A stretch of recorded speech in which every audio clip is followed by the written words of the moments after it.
This is the Pixel 7 and this is the Pixel 7 Pro, and I've got so many thoughts.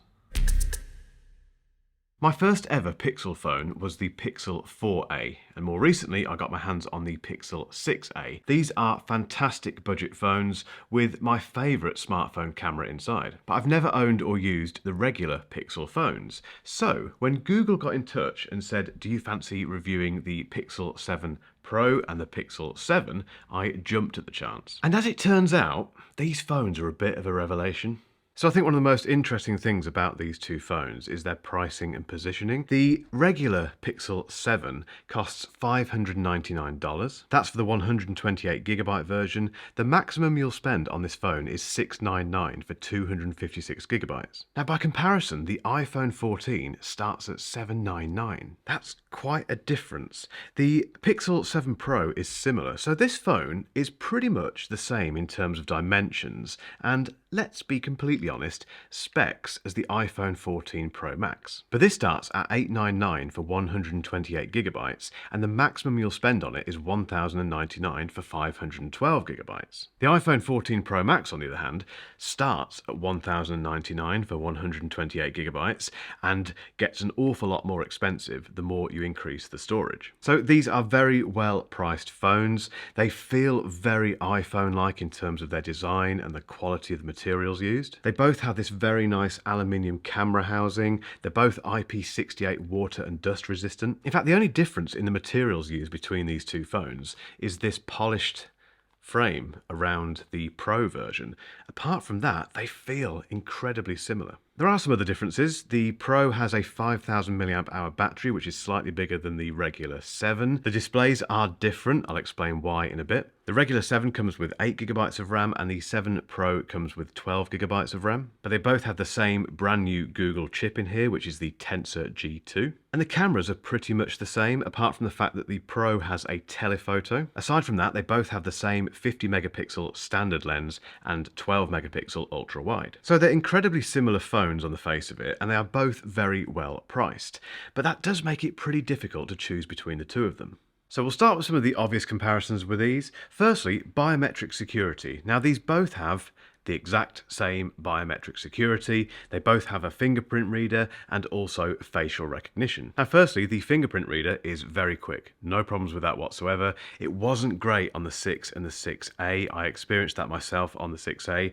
I can confirm they have fixed it. And if you weren't aware, the fingerprint reader sits beneath the screen. I wish Apple did this. There's something about that. I tend to go for the fingerprint reader more than facial recognition. It just feels more natural. Onto the displays, and you get a 6.3-inch display on the regular 7 and a 6.7-inch display on the 7 Pro. Now that makes the 7 Pro about the same size as the iPhone 14 Pro Max, which means it is a pretty big phone. So you do need to like and want a big phone if you go for the 7 Pro. Unlike the iPhone, there's only one size, that's all you get. But the regular 7, I think, has nailed it in terms of the size. That 6.3-inch screen and the ergonomics is pretty much the sweet spot, I think. They're both OLED, which is fantastic, but there are some differences, as you might expect. So the 7 Pro has a variable refresh rate screen, which goes from, I think, 10 Hz to 120 Hz, whereas the regular 7 has a 90 Hz screen. You can't really tell the difference. Now, if this was a 60Hz screen like the iPhone 14, you definitely could, but 90Hz is quite quick. They both feel pretty smooth. The 7 Pro also has a higher resolution. It's a QHD screen versus the full HD screen on the 7. Again, unless you're really looking closely and pixel peeping, you can't really tell a difference. One thing you do notice is the peak brightness. So the 7 Pro has 100 extra nits than this one. That does make a difference in direct sunlight. This is a very bright, very legible phone in those situations, just as good as the iPhone 14 Pro Max. This is no slouch at all, but if you put them side by side, this is clearly a brighter screen. The 7 also has slightly bigger bezels, and also it doesn't have the curved screen. So on the 7 Pro, the screen slightly curves over, which sometimes is a bit annoying because you can accidentally press things on either side of the phone, although that doesn't happen too often. But it does make the 7 Pro feel like a much bigger, more expansive display. They both have always-on displays. Apple, this is how you do it. When it comes to battery life, I've only had these for about a week, so I need more testing time really, but they are both 2-day phones, 100%. You can get more out of them.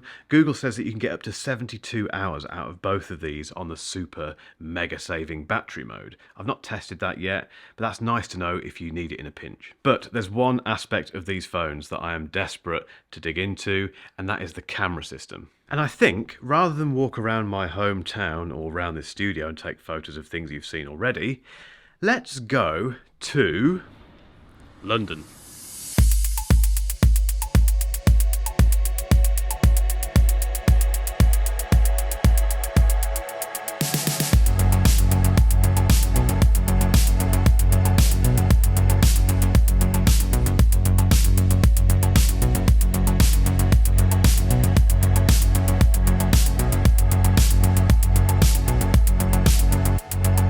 I feel like I should clarify what I mean by all-day battery life, because I do get a bit of stick for this occasionally.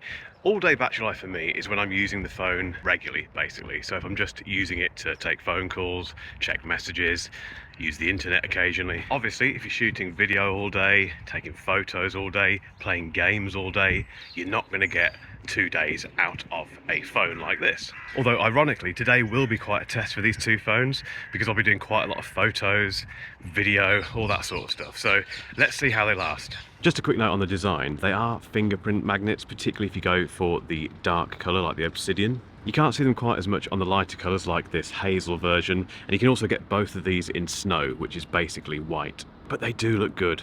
I do like the look of these phones.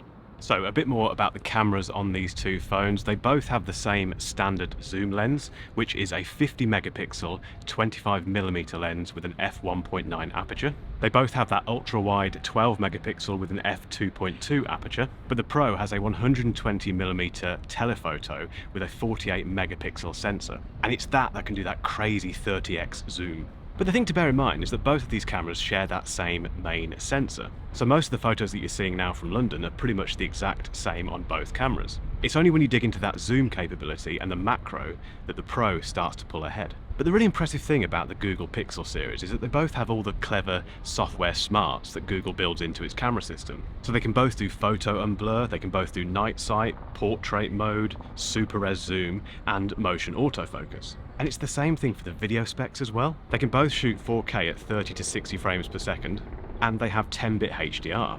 Oh, and optical image stabilization, and I forgot to mention earlier, the magic eraser thing as well, and real tone, and face unblur, and cinematic pan. They are such similar cameras. It's also worth noting that this selfie cam has an improved, larger sensor, f2.2 aperture, some pretty nice stabilization going on as well, and it shoots 4K at 30 or 60 frames a second. Image quality from smartphone cameras is a matter of taste, obviously. But I've always loved what pixels do to photos. There's this kind of contrasty look. It looks like someone's kind of smashed up the clarity slider as well. Now, it's not for everyone, but it certainly works for me. And I should note that every photo you've seen in this video is straight out of the camera, no edits. But one of the main things I found myself using all day is the 30x zoom on this. Not always up to 30x, but somewhere between 10 to 25 is just really, really satisfying. Now you can get up to an 8 times zoom on the regular 7, which is also fairly useful, but it's nothing compared to this. The only thing I would say is that the steady shot thing they've built into the 30x zoom on the 7 Pro is a little bit fiddly.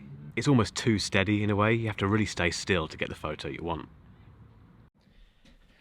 That was a long day yesterday. I did 18 miles and 36,000 steps according to the Pixel Watch, which I'm reviewing later this week. And if you're wondering about the battery life yesterday, well, the Pixel 7 Pro didn't make it all the way through the day. I got to about 3 o'clock and the battery was pretty much dead. However, it was the same thing with the iPhone 14 Pro Max. I was using both of these phones all day, shooting 4K video, doing loads of photos, and basically barely putting them down. Interestingly, the regular Pixel 7 had about 85% battery left at that same time. Now, this hasn't got a SIM card in it, so there was no cellular stuff going on. That will make a difference. But that isn't really a proper battery test. It's interesting to see how these phones perform when you're really hammering the video, but that's not regular use. These are still 2-day phones in normal everyday use. A quick note on performance, which I haven't really talked about yet, because It's really good. The Tensor G2 chip in these two phones, and the fact that you're getting pretty much, well, you are getting stock Android, thankfully, is a combination that just really, really works. They're smooth, they're quick. I didn't spend any time yesterday waiting for them to do things. If you want to see proper benchmarks and gaming performance and that sort of stuff, this isn't the channel for that. There's lots of people out there doing some very good reviews on those subjects. A few more observations on the camera system though. This was my first experience of Magic Eraser, which is just absolutely fantastic. It's not perfect, it does struggle with certain subjects, but if you've got a fairly simple scene with very obvious people walking around in the background, getting rid of them is really easy, and the automatic suggestions that it gives you are pretty much bang on each time. The photo unblur thing is interesting. I tried to take blurry photos with these, and it's very difficult. So all of the clever stuff that's going on to make the photos work in the first place on these phones means you very, very rarely get blurry photos, even if you try and make them blurry. But I did try this unblur technology on older photos that I've taken on different cameras, and it's a bit hit and miss. On certain subjects, so things like my dog for instance, it doesn't seem to make any difference whatsoever. It does seem to work better on human subjects. This photo of me here having a drink is a little bit blurry to begin with, but you can see once it's run through the unblur stuff, it looks a little bit sharper. Cinematic mode does feel a little bit rough around the edges. It's like the original cinematic mode on the iPhone 13 Pro. Sometimes when you get the right light, the right subject, it works quite well, but it's a little bit hit and miss. Both of these phones also have an active image stabilization setting, which is similar to action mode on the iPhones. This is me running through a park, hand holding the phone, hand moving up and down very quickly, and as you can see, it's doing a pretty good job of stabilizing that footage. I've loved night photography on the Pixel phones since the 4a, and on the Pixel 7 and 7 Pro it is just as good. It applies that classic Pixel look that I love to these night photos, as you can see, and you don't have to stay rigidly still. I think it's one of the best on the market when it comes to low light photography. And these were taken in very, very dark environments. Sun had set ages ago. It was pretty much pitch black in some of these images. So, who are these two phones for?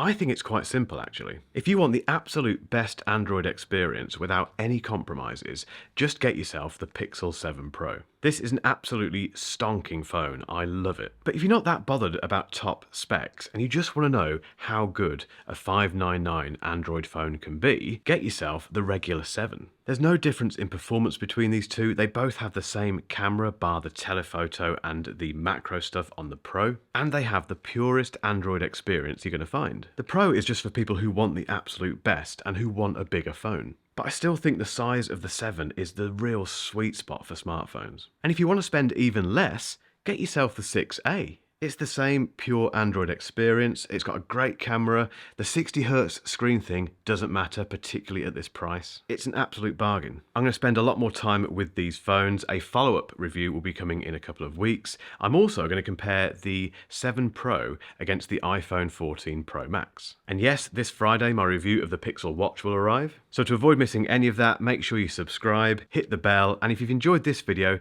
just give it a little thumbs up. It really helps the channel. But to see what the Pixel 7 Pro is up against when it comes to the iPhone, keep watching for a link to my full iPhone 14 Pro Max review.